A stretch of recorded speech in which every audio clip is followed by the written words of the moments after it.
What's going on, guys? It is Filmington. It's a beautiful early afternoon here in New England. It's about 65 degrees outside, which is crazy. And I'm going to show off some pickups that I have. Most of these are from either late January, February, and some are probably even from early March. Some big preseason pickups from low end to mid end to high end. And how about the stock market, guys? Down about 7% today. Are we worried? Are we worried yet? I might be a little. All right, starting with a lot that I picked up at a show recently in Mansfield. This was $40 for this entire lot. Picked up some classic Topps rookies. I picked up some Acuñas. I think this was before his Topps update craze went full bore.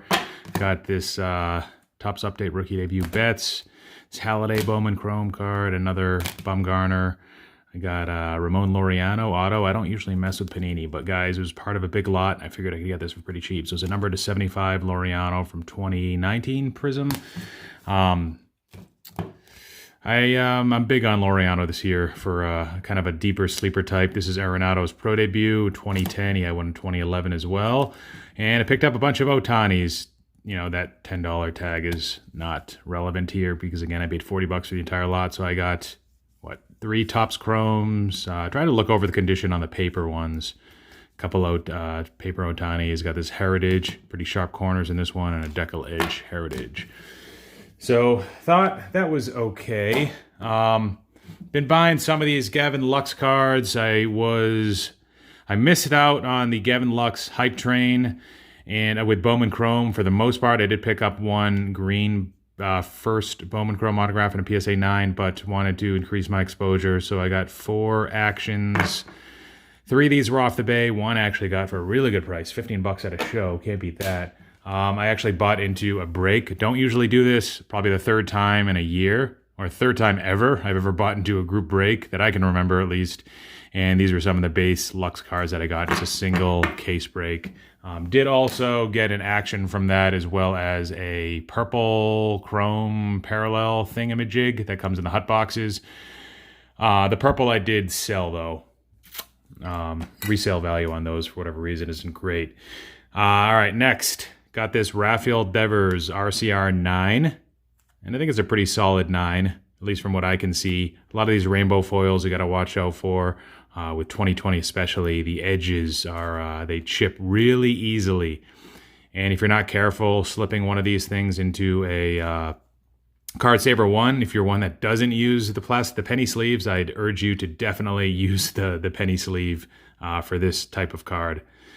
Think it's underrated. Series 1 Devers. I did pick up another big Series 1 card of Devers that you'll see in a little bit if you didn't see it in one of my recent videos.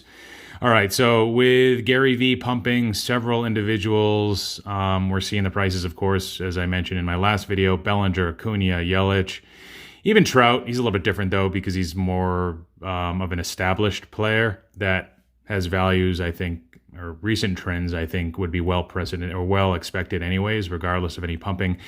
But some of these other guys are being left out. Alex Bregman just came off his career best season, but he's still young. I'm not sold that he's peaked yet. Of course, this Astros cheating scandal is a stigma that's going to weigh on him for quite some time.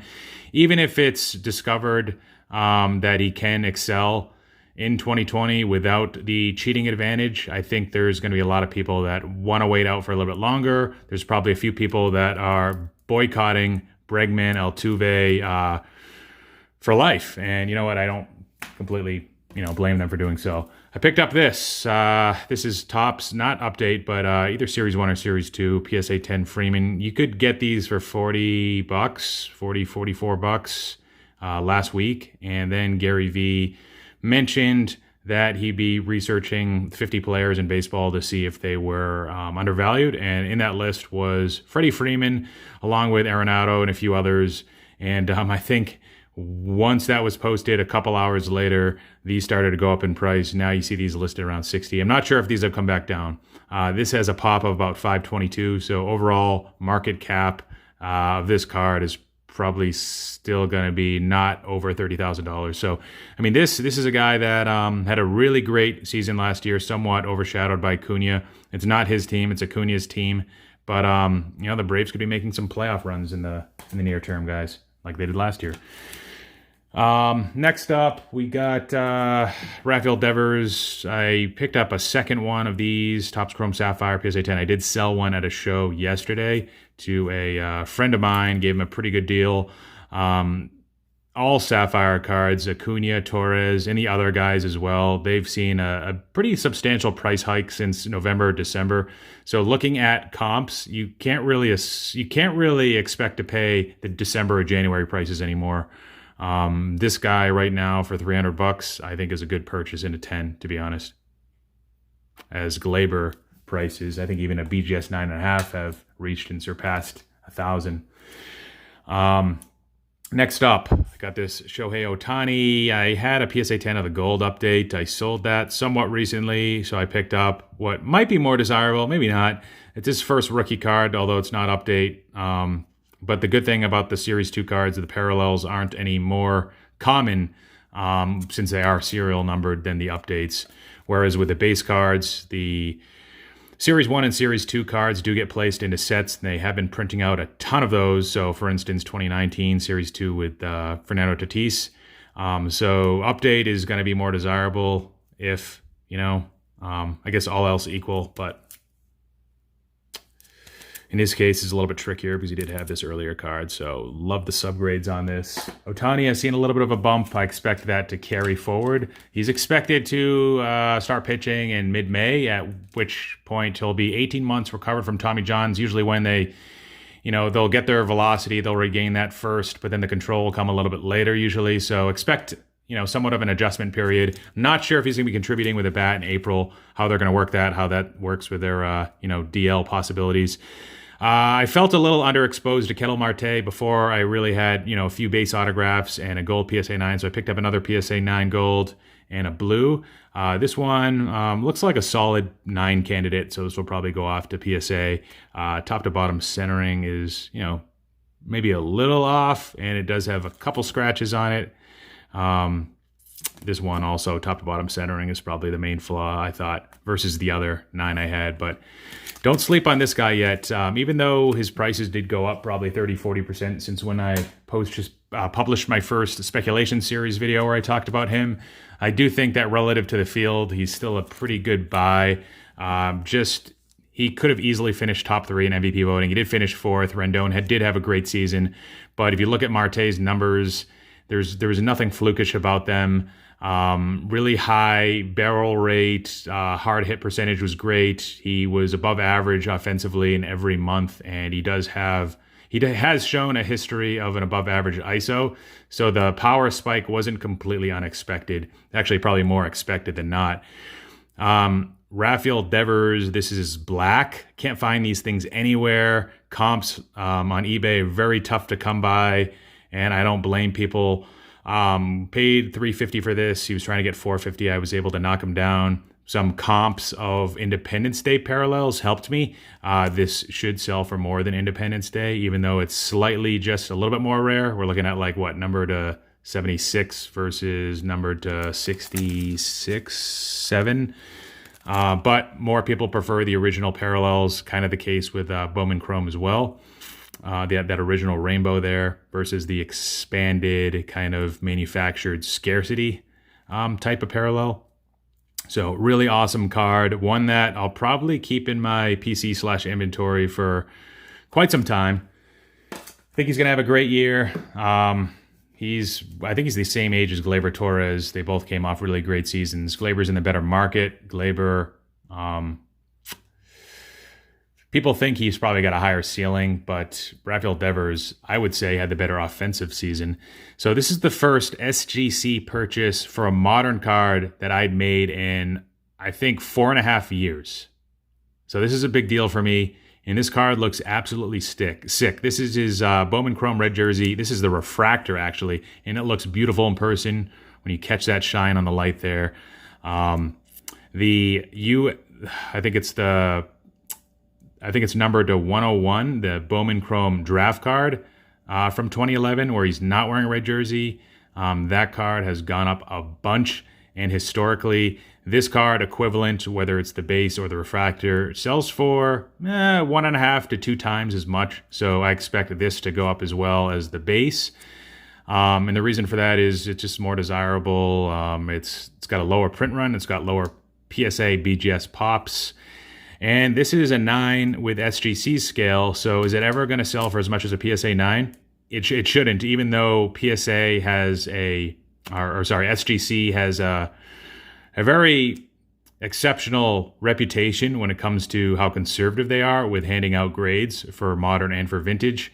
The reason why PSA 9 should always sell for more is because PSA doesn't have the 9.5 grade where SGC does. So you got to assume that a lot of the PSA 9s out there would cross not just SGC 9, but if you were to take them out of the slab, some of those would actually be SGC 9.5s. So all I'm trying to say is that the average PSA 9 condition is going to be slightly greater than the average SGC 9 condition. And the most simple reason for that is because PSA doesn't have a 9.5. So I'm not sure if you guys followed that, but having said that, I think this is a solid PSA 9 myself. It does have the typical left-right off-centeredness. A lot of these were just cut that way, but I can't really find many other flaws with it. Super sharp card, and I have another SGC pickup that I recently made, and I'll be talking about SGC in an upcoming video that I make where I talk about bold predictions of 2020 for the hobby. Next up, okay, so when the Cody Bellinger craze started, I had said I picked up some big Bellinger cards. I didn't see the same price increase or premium from that Gary V led surge as the base cards did. So I picked up a black, which I regretfully already sold. Black PSA 9. The pop on that was, I don't know, it was super low, and there aren't any 10s of the black card. But I also picked up this super short print. Now, I don't prefer these SPs and SSPs when I can get the numbered parallels. And the reason for that is because there's really two. Because they don't have a known print run. People can guess and people can estimate, hypothesize a range, but nobody's really going to ever know how many they printed. And you can look at like 2018 and the Topps update Soto Gatorade Bath, and that's a very desirable card. But the PSA population between 8s, 9s, and 10s of that card is about double what it is on this. So that just goes to show you that Topps can play funny games, altering print runs from 1 year to the next. If they printed 300 of the Soto Gatorade Bath, which a lot of people in blowout forums suggest, then maybe it's 150 of this card. But sweet card, sick pose, and it's a 9. Now there are some 10s of this, but 9's still fine. All right, next card picked up in a trade. This is part of that Cody Bellinger black deal. Gleyber Torres, Blue Wave, number to 150. Don't usually mess with the waves, but it is top chrome, so the waves kind of sell for as much as the regular colors, not always, but nice card. It's got pretty sharp corners. Maybe this one, something might be a little wrong with it, but a little scratchy, so we'll see. I'll submit this to PSA. The autograph is a little streaky, so it's probably not a BGS candidate. Next up is going to be a Mookie Betts 2014 Bowman Chrome BGS 10 Pristine. Showed this one off on Instagram. Pop on this one is quite high. I think, so here's the thing with BGS 10 Pristines. A lot of people just think, oh yeah, it's going to sell for roughly double a BGS 9.5 min gem, which I would say usually that's a general rule, but not when there's a relatively high BGS 10 Pristine pop, which in this case, I think it was close to like 10% of those submitted got the 10. So, use that to my leverage. I didn't actually say that when I was making offers on eBay, but I was making offers that reflected more of like a times 1.3 or 1.5 multiplier. And I was able to get a pretty good deal on this. And this was, I think, a week before he was traded, or a few days before it was announced that he was traded to the Dodgers. And rumors were swirling, but at that time it was like, is he going to the Dodgers? Is he going to, another team? And the Padres were in the mix, which clearly wouldn't help his value.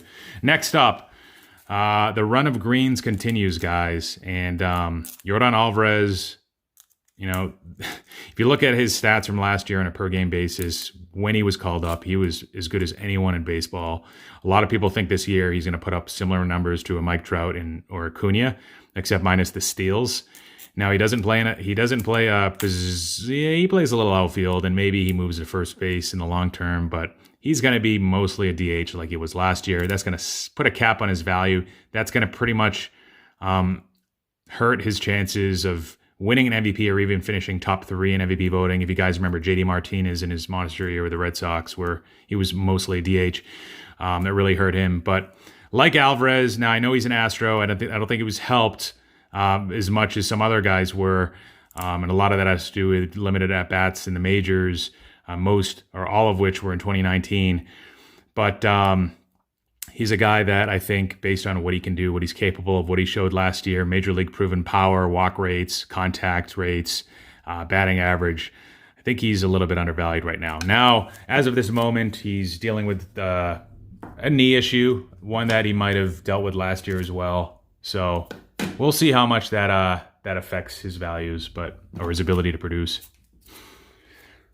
Next up, green, Julio Rodriguez. Boom. By the way, guys, I'm showing some massive cards, but I have sold a lot of cards this year to fund these purchases. So don't just think I'm spending countless amounts of money on cards, or that I'm moving money from the stock market on cards, because I'm not doing that. This is number to 99. I like this because it's a PSA 10. Thought I got a pretty good deal on this. I saw a pretty low bin. I had a bunch of his purples, showed them off probably like 20 or so videos ago in late 2019. I thought that my exposure to Julio was too high, given that he was an unproven and I had a decent amount into him. Now, since then, he's been named a top 8 prospect. Some people think he might actually debut in the majors this year in the middle of the season, which would mean that his starting date as a professional player would be just a few months later than when Juan Soto started. So you're looking at a 19-year-old, if that was to happen, with the ability to be an impact power bat right away. So he's developed quite a bit. I don't think any of the front offices had an issue with him being a top 10 player in Baseball America's list. I think when he was originally drafted, he was reported to be like 170 pounds, but his actual weight's around 230. So I'm expecting big things for him. I think this could be a huge card. Greens seem to do well if you have them in top grades for top players. And I think that, I probably paid a multiplier of around 2 for this. I think I could be looking at a 3x multiplier. So, playing the market inefficiency game as well as the speculation game, thinking that these prospects could be worth more in the future as well. So trying to get the benefit from both sides. Next up, speaking of greens, Tatis. Couldn't pass this up while Acuna's prices started to go a little wild. In probably February, Tatis's prices slowed down a bit because probably since his trajectory had already started upwards in November or October, where Acuna took a little bit longer to take off. I think that's why I was able to get this one for the price where I was able to get it. So awesome card, sick pose, looks even better in blue, but was happy to get a BGS 9.5 of that real clean auto on there. Of course, the case with Beckett, as some of them are, is a little jaded, but what can you expect? Next up, pick this up in a trade. Did sell my Bowman Chrome 2009 autograph in a PSA 9, and I did get cash back as well as this. KK Sports Cards. He does a good job with his PSA service, I've heard. And he actually requested that I throw in a rookie card explosion box. So told him I'd try, but I've only lost 2 subscribers in the last 3 weeks. So we'll see. There might be just one available for KK Sports Cards. So not sure if this is going to get a 9.5 when I submit it. You never know that with rock cards. If the person that did get the RCR service decided to directly submit that to Beckett and get it encapsulated, then the 9.5 would have been guaranteed. But at this point, it's probably, I don't know, I would say 90% likelihood, but it's probably been in this top card saver for a little bit of time. Plus, I'm not sure with the original owner, because KK Sports Cards didn't actually do the RCR himself. You never know what happened to the card between now and then. But the corners are likely to get, I think, a 9 subgrade, so we'll see about that. Next up, showed this off briefly on a video with Foo recently. One of my biggest purchases ever. This is the Juan Soto 2018 Topps Chrome Update Autograph Orange Refractor. Picked this up in early February. His Topps Chrome Update base cards really started to shoot up probably last week, about 5 to 7 days ago. And they are, and I know the PSA 10 jumped about 50%, maybe a little bit more in just short time. I wish I had known that, or I would have held more of them. But that's good news for this card. I think it's only going to put upward pressure on it. These cards are just so hard to find now. It does have that 9 subgrade, so it's not a true gem because it doesn't have 4 9.5 plus subs, but it's also 0.5 away from a pristine, so I can always say that. The corners, though, I don't know if they'd pass PSA standards. It might end up as a PSA 9. Got that 10 auto on there. And as I mentioned in the episode with Foo, that with Topps Chrome Update, if that's the desirable rookie to get, you don't really get a discount for having a sticker auto. It's kind of like the one acceptable product where it's like, you know, it'd be worth as much as a equivalent to Topps Chrome first autograph rookie. Next up, paid a little bit more than this than I should have, but I did sell my green Luciano. So I saw this one, I saw that the seller discounted it and had a ton of eyes on it. So sometimes you can tell if you're watching a card and a new one comes up and it's getting like 10 or 15 watchers, or not watchers, but if it's getting 10 or 15 viewers per hour that first morning that the price is discounted, sometimes that means it's a good deal, sometimes not, but people are definitely, their interest is definitely peaked. I got the matching jersey, of course, matching uniform with the border of the card. This is the first ever shimmer Bowman Chrome autograph that I've ever purchased. I think the last wave Bowman Chrome autograph that I purchased was between 4 to 5 years ago. But we'll see about this. The shimmers usually sell for about half of the true color autographs. So if this was an orange refractor, non-shimmer, should sell for about 2 times.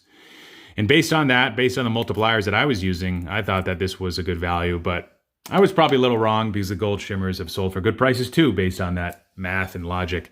And lastly, I already had this card in a True Gem Plus. I said I thought I had a 50% chance crossing this to PSA 10, and I got it, guys. I got it. So $104 to do it. I was able to get the auto grade 2 added for the same price because Beckett had also assessed the auto and given it a grade. I think if there was no auto grade, then it would have cost more money to get this one added. But yeah, they gave me the 10, submitted it in the slab with a min grade of 10, a min auto grade of 10 as well. If it didn't meet any one of those, it would have come back just as the way I sent it, rejected, and I would have lost my money. But sick card, already received offers of this that have been quite high, but I kind of want to hold it for a bit longer.